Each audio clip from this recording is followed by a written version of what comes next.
शेतकरी आणि ग्राहकांना दिलासा देण्यासाठी दरवर्षाप्रमाणे यावर्षी सुद्धा केंद्र सरकारच्या वतीने 2 लाख मेट्रिक टन कांदा खरेदीचं उद्दिष्ट ठेवत ही खरेदी करण्यात आलेली आहेत. मात्र खरेदीचं उद्दिष्ट अद्यापही बघितलं तर तो 2500 ते 2600 मेट्रिक टनच झालेला असून आणि आता नव्याने सुद्धा अतिरिक्त 2 लाख मेट्रिक टन कांदा खरेदीचं जे तर ती नव्याने निवेदन प्रक्रिया काढण्यात आल्याची माहिती समोर आलेली आहे. यावर बोलण्यासाठी आपल्यासोबत महाराष्ट्र राज्य कांदा उत्पादक शेतकरी संघटनेचे जिल्हाध्यक्ष केदारनाथ नवले आहेत. मलाही सांगा की 2 लाख मेट्रिक टन कांदा खरेदीचं जे उद्दिष्ट होतं त्यामधून आता कुठेतरी 2500-2600 मेट्रिक टन दीड महिन्यामध्ये ही खरेदी झालेली आहेत. आता अतिरिक्त 2 लाख आणखीन खरेदीची निविदा प्रक्रिया जी तर ती काढण्यात आलेली आहे. एकंदरीत बघितलं तर 4 लाख मेट्रिक टन हा कांदा खरेदी केला जाणार आहे.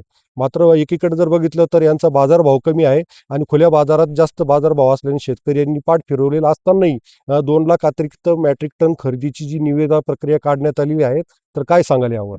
खऱ्या अर्थानं जर बघितलं तर केंद्र सरकारमध्ये राज्य सरकारचे मुख्यमंत्री असतील, केंद्र सरकारचे जे परराष्ट्र मंत्री असतील, यांनी काय सांगितलं होतं शेतकऱ्यांना की आम्ही ज्यावेळी नाफेडची खरेदी चालू करू त्यावेळेला कांद्याचे दर कुठेतरी वाढतील. परंतु नॅचरल पद्धतीने कांद्याचे दर 3000 पर्यंत पोहोचले असताना 1600-1700 रुपयाने कांदा जर खरेदी करत असतील तर यांनी 4 लाख मेट्रिक टन कांद्याचा जो काही संकल्प केलाय खरेदी करण्याचा तो पूर्ण होणारच नाही. तुम्ही सांगितल्याप्रमाणे फक्त 2500 मेट्रिक टन कांदा खरेदी झालेला आहे. खऱ्या अर्थानं जर बघितलं जर यांच्याकडे 1700 दर मिळत असेल आणि मार्केट कमिटीमध्ये 2-2500 पर्यंत दर मिळत असेल तर कुठला वेळा तरी शेतकरी यांना कांदा देईल का? हा साधं सरळ गणित आहे. त्यामुळे महाराष्ट्र राज्य कांदा उत्पादक शेतकरी संघटना पहिल्यापासून नाफेडला आणि एससीएफला 3000 रुपये क्विंटल प्रमाणे आम्हाला कांदा खरेदी करा तर आमचंही थोड्याफार प्रमाणात दर स्थिरीकरणा अंतर्गत शेतकऱ्यांचं थोडंफार भलं होईल आणि शेतकऱ्यांना योग्य दर मिळेल. परंतु यांनी तो दर दिला नाही आणि दर हा खूप कमी दिला.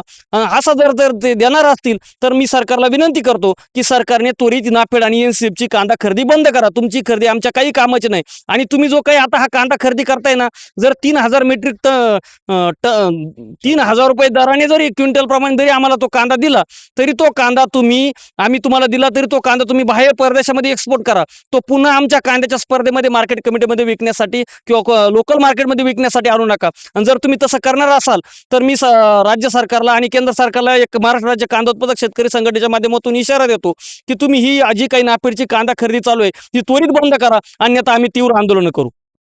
एकंदरीत पाहता नाफेड एनसीएफ मार्फत जी कांदा खरेदी सुरू आहे तर ती 3000 रुपये म्हणजे हमी भावाने खरेदी करावा आणि जो खरेदी केलेला कांदा आहे तर हा देशात न विक्री करता तो परदेशात विक्री करावा, जेणेकरून कुठेतरी शेतकऱ्यांना खऱ्या अर्थाने दिलासा देता येईल. अन्यथा असं न झाल्यास तर तीव्र आंदोलनाचा सुद्धा इशारा जो येतो तो महाराष्ट्र राज्य कांदा उत्पादक शेतकरी संघटनेच्या वतीने या ठिकाणी देण्यात आलेला आहे.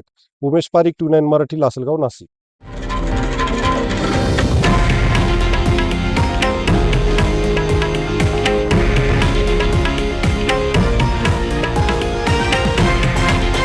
हे आहे देशातील नंबर 1 न्यूज नेटवर्क आणि आपण पाहत आहात TV9 मराठी, एकमेव.